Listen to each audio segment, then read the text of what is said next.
এই মুহূর্তে যা বলে ৫ মিনিট পরেই চেঞ্জ করে। কে? পরাশক্তি। খুব করে বলতেছে দেখলাম আর কি সাংবাদিকদের প্লেনে ওঠার আগে যে ইরানের সাথে আমার একটা খুব ভালো ডিল হয়েছে, ওরা আমার সাথে যোগাযোগ করছে, ওরা কোনোদিনও পরমাণু অস্ত্র অর্জন করবে না, সো আমরা একটা ডিলে পৌঁছাই যাচ্ছি, 5 দিনের জন্য যুদ্ধ বন্ধ, ইত্যাদি ইত্যাদি। আর কালকে কইছে 24 ঘন্টা আর না 48 ঘন্টার আলটিমেটাম, সব উড়াই দেবে, সব ধ্বংস করে দেবে। বিষয়টা মানে আসলে একটা মুনাফিক, সকালে একটা বলে, দুপুরে আর একটা বলে, বিকালে ফের আবার সেটাকে চেঞ্জ করে। এটাই এই যুদ্ধ শুরু হওয়ার পর থেকে দেখা যাচ্ছে। আমি তো বলছি 50 বছর যুদ্ধটা চলুক, আমার খুব দেখার ইচ্ছা একটা তৃতীয় বিশ্বযুদ্ধ, কিন্তু সেটা তো মনে হয় হচ্ছে না, কিন্তু এটা দুঃখজনক। এর আবার এদিক দিয়া ইরান বলতেছে তারা কোনো কথাই শুনতে রাজি না, ওদের সাথে কোনো আলাপ করতেই বসতেই রাজি না, এবং বসা উচিত না ওদের। আমি জানি না, আমি বলছি আপনাদেরকে বহুবার, আমার যারা দর্শক আছেন এদেরকে বহুবার আমি বলছি, বাবা, যে আসলে এটা তো একটা অসম যুদ্ধ, একটা অন্যায় যুদ্ধ। ইরান মরতে রাজি, আর তারা বিদেশ থেকে 10,000 মাইল দূর থেকে মারতে আসবে। এটা একটা দেখার বিষয়, আসলে একটা মানব জাতির জন্য একটা বড় চূড়ান্ত শিক্ষা, এটা কিছু দৃষ্টান্তমূলক আর কি বিষয়।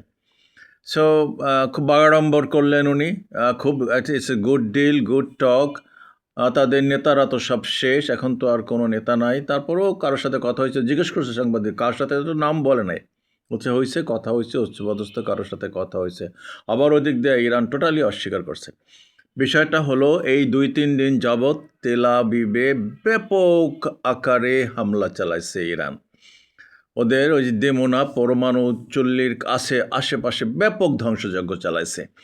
এবং আমি তো বলতেছি ইরান কি করে আমি জানি না, ওরা যদি মানে একেবারে ধসাই দিতে পারে, কেন করতেছে না আই ডোন্ট নো। আর মুসলিম দেশগুলোকে তো যা অপারেশন চালাবার, যা দেখাবার তা তো দেখাইছেই, তারাও তটস্থ এখন ইরানের ভয়তে। আর ইরান বলতেছে আমরা এগুলো 10 বছর আগে এতদিন যা ইউজ করছি, এখন পর্যন্ত যা দেখাইছে খেলাধুলা, এগুলো আসলে 10 বছরের আগের মাদ মশলা ইউজ করছে, আসল জিনিস এখনও বের করি নেয়। And that is true. ওই 4,000 মাইল দূরে আবার কয়দিন পর বলতেছে যে ইউরোপেও আক্রমণ করতে পারবে। সো আস্তে আস্তে তো সত্যি কথা কি, এটা আস্তে আস্তে তারা আরও বেটার আরও পাওয়ারফুল মিসাইল ব্যবহার করতেছে। আর ওদের ইউরেনিয়ামের ওইগুলা তো আসলে এত মাটির নিচে যে ওখানে তো আসলে হামলা করা সম্ভব না। আমি রিপিটেডলি বলতেছি, সবচেয়ে বড় কথা হলো, একটা হলো নৈতিকতা, আর একটা হলো অনৈতিকতা। বাগাড়ম্বর, অহংকার, দেমাগ, এটা শেষটা পছন্দ করে না।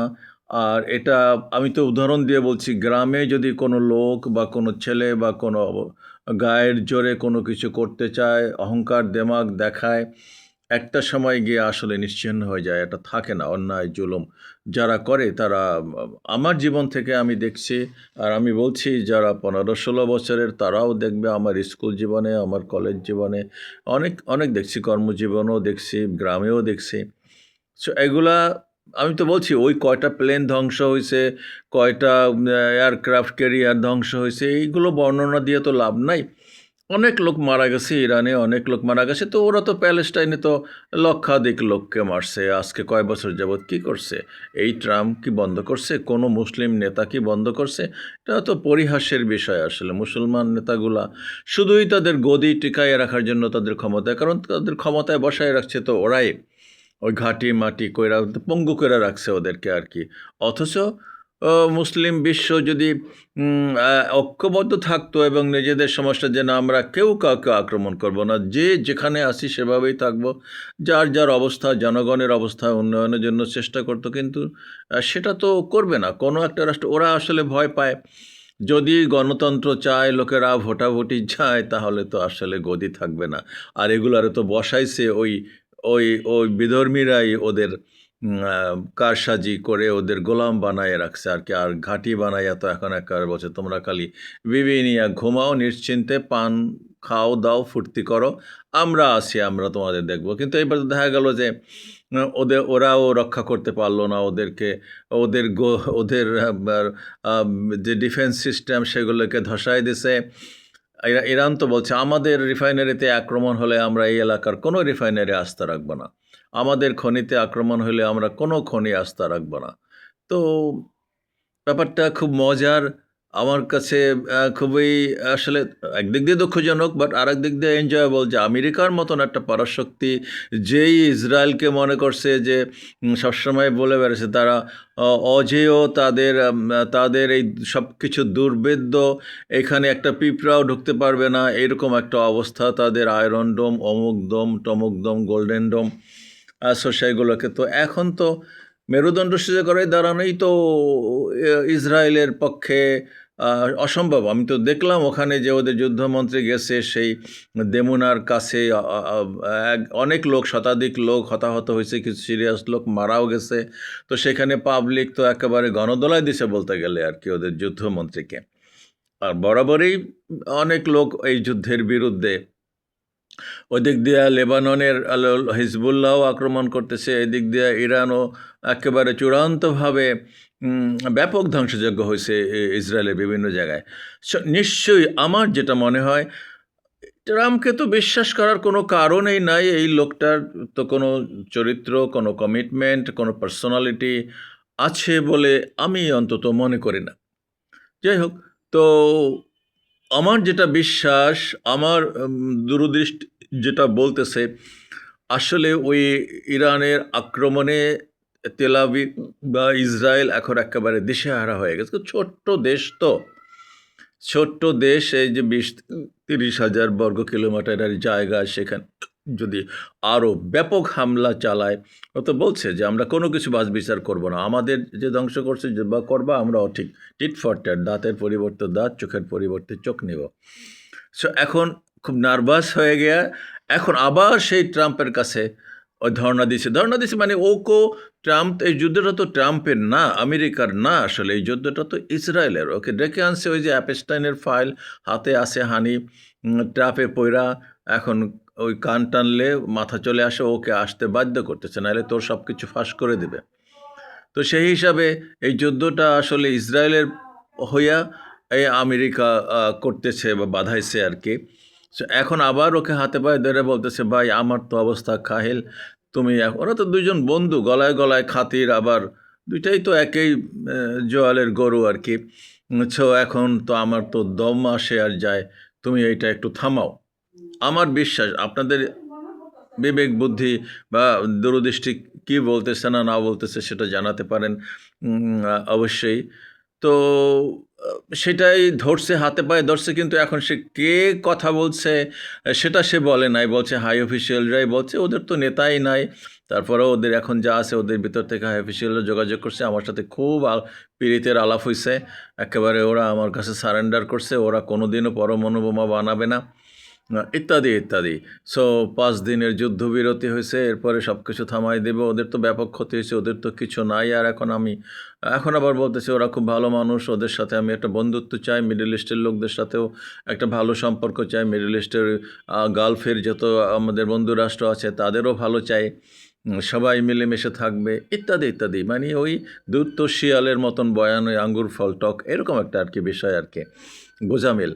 সো এখন আবার ইরান অস্বীকার করছে, আমি ভিডিও দেখলাম যে ইরান অস্বীকার করছে যে না, ওই রাশিয়ার ওরাও কথা বলছে না, এরকম কোনো আলাপ হয় নাই, কেউ কোনো আলাপ করে নাই, আমরা সিসফায়ার টিসফায়ার কিছু মানি না, ওদের সাথে আমাদের কোনো ডাইরেক্ট বা ইনডাইরেক্ট কোনো আলাপই হয় নাই বা হওয়ার মতোও না।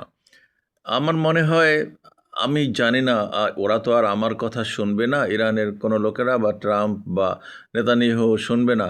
আমার 2-4 জন যারা দর্শক আছে তারা হয়তো আমার ভিডিওটা 10 বার দেখবে বা 1 বার দেখবে বা 2 বার দেখবে, 10 জনে বা 20 জনে দেখবে। সে আমি বলতেছি, ইরানের এই সুযোগ ওরা হাতছাড়া নিশ্চয়ই করবে না। এত ক্ষতির পরে ওরা যা এতদিন করছে, ওরা বুঝে গেছে যে ওরা কনফিডেন্ট হয়ে গেছে এখন যে ওরাই তো জিতছে। ডেফিনেটলি ইরান এই 1 মাস 2 মাস যুদ্ধ করা মানে ইরানেই জিতে গেছে অলরেডি। এই পরাশক্তির বিরুদ্ধে যুদ্ধ করে যে ওরা টিকে আছে, যতই ক্ষতি হোক না কেন ওদের, ইরান জিতে গেছে। As of now, as of today, Iran is the winner. So Iran, আমার যেটা বিশ্বাস, ওরা পুরা দমে ইউরেনিয়াম করবে, এনরিচ করবে, এবং যে কোনো মুহূর্তে ওরা পরমাণু শক্তি অর্জন করবে, সেটা বোমা ফাটায় সেটা দেখাবে। আর ওরা এই যে হরমুজ প্রণালী, এটা আমি দেখলাম ঘেটে যে এটা সম্পূর্ণ ওদের সম্পদ, ওদের এরিয়া। এটা এই হরমুজ প্রণালী যেখান দিয়ে জাহাজ ক্রস করে, ছোট্ট জায়গা তো 20-22 কিলোমিটার, এটা 100% ওনারশিপ ইরানের। সো সেই হিসাবে ইরান যদি $2 মিলিয়ন করে প্রতিটা জাহাজে নেয়, যেটা ওই সুয়েজ কালে নেয়, পানামা ক্যানেলে নেয়, এটা একটা নতুন ফ্রন্ট, ওদের ডলার দিতেই হবে। ওদের স্যাংশন যাই দিয়ে রাখুক, এই জাহাজ চলাচল থেকে যে ডলার ওদের বৎসরে ইনকাম হবে, যত জাহাজ চলে, আমি অবশ্য ভুল হয়েছে, আমার দেখা উচিত ছিল যে ওখানে ডেইলি কতটা জাহাজ নর্মাল টাইমে ক্রস করে। সো এক একটা জাহাজ থেকে যদি $2 মিলিয়ন পায়, মানে $20 লক্ষ করে পায়, যদি 10টা জাহাজও ডেইলি চলে, আমি দেখবো এটা একটু পরে, 10টা জাহাজও যদি চলে, তাহলে 10 দুগুণে $20 মিলিয়ন, চারটিখানি কথা, ডেইলি $20 মিলিয়ন, তাহলে মাসে গিয়া 3 দুগুণে 600 মিলিয়ন, তেমনি 6-7 বিলিয়ন ডলার, সেটাও তো ওদের জন্য বিশাল এক পাওনা এক মাসে। হ্যাঁ, সো বছরে তো অনেক। তো এটা আল্লাহ যাকে বাঁচায় তাকে মারার কে আছে এই পৃথিবীতে? কারো সাধ্য আছে? এটা একটা উজ্জ্বল দৃষ্টান্ত, রাখে আল্লাহ, মারে কে? আপনারা কি মনে করেন? একটা কমেন্টস করে জানায়েন।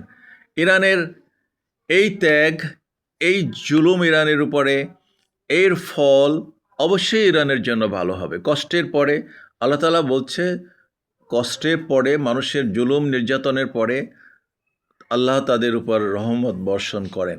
এবং আমার মনে হয় ইরান এখন আল্লাহর রহমত পাওয়ার আগেও পাচ্ছে, ওরা আল্লাহর রহমতেই ওরা এই পর্যন্ত টিকে আছে। আদারওয়াইজ, এই বলছি তো, আর একটা কথা বলছি যে এই জাতির ইতিহাস তো 10,000 বছরের ইতিহাস। ওই ফরেন মিনিস্টার বারবার বলছে, আমরা কখনোই নতি স্বীকার করব না। ইরানিরা আরও সাহসী হয়ে গেছে। আমরা এই বোমাবর্ষণের ভিতরেই রাস্তায় মিটিং করি, মিছিল করি, এখন আমরা আরও ঐক্যবদ্ধ। খুব স্বাভাবিক, যেই 2-4টা ওই টিয়ে করতো, বিরোধিতা করতো, সেগুলোও এখন আমি তো বলছি, ওগুলারে তো পাইলে পাবলিককে খাইয়ে ফেলাইব। যে এরকম একটা জালিম দেশের পক্ষে কথা বলো, আর ওই গাদার বাচ্চা একটা আছে, শেখের পোলা, ওই পোলা, শাহের পোলা, ওইটার তো ভবিষ্যৎ শেষ। একটা গোলাম, একটা, আমি বলবো একটা বেশ্যার পোলা, অসভ্য জানোয়ার, নিজের দেশের বিরুদ্ধে যাইয়া বিদেশে বৈশা এখানে কটুর কটুর করো, তাহলে ছাগল জানি কথাগার, তোর উপরে আল্লাহ তাআলার লানত।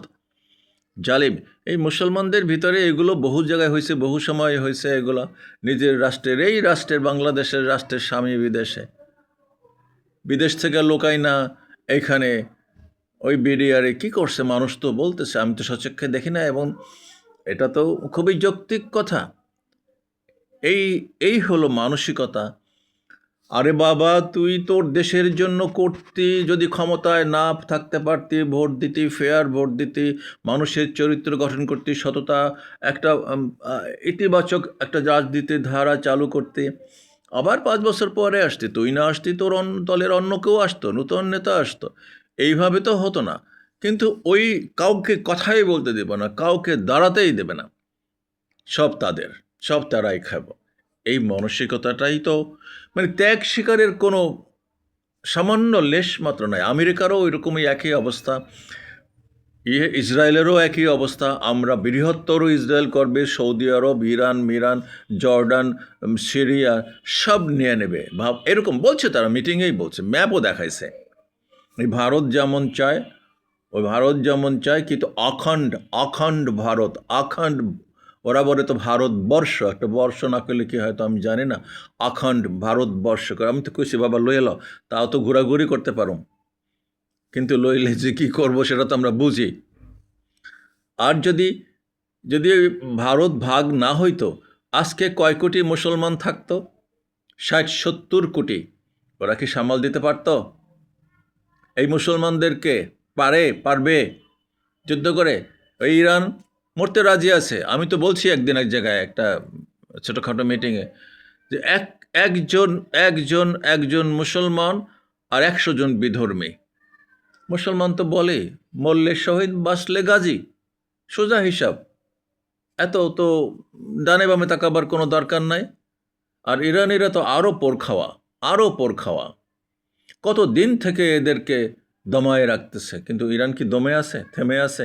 সেটার প্রমাণ তো দিলই, একেবারে ফিল্ডে, হাতে কলমে, চাক্ষুষ দিবালোকে। কি পারে তারা, কতটা যেতে পারে, কতটা তাদের আছে, কতটা তাদের সাহস। সো দেখি কি হয়। আমার আফসোস যে 50 বছর যুদ্ধটা চলবে না। আমি তো বলছি এসপার অর ওসপার, কিন্তু ওই যে হাতে পায়ে ধরছে, আমার বিশ্বাস, আমি দেখি নাই, ওটাও আমি বলতেছি আমি দেখি নাই, বাট আমি বুঝতেছি, আমার অন্তর্জ্ঞান বলতেছে যে হাতে পায়ে ধরছে, আর পারতেছে না। ছোট্ট দেশ কত লোড নিতে পারে, পাবলিক ধোলাই দিছে ওইখানে। বলছি তো ভাই দোস্ত, এখন এটা থামাও, তুমি একটু বস থামাও, এখন তো বস করতেছে। এই জন্য মনে হয় এখন দেখলাম ট্রাম্পের বক্তব্য আর কি, সাংবাদিকদের প্রশ্নের উত্তর হচ্ছে যে they are very good people, they want to have peace, so আমি একটা পিচের ব্যবস্থা করছি। কিন্তু নাম বলে না, কারণ নাম বলবে না আর কি। ভালো থাকবেন, আল্লাহ হাফেজ।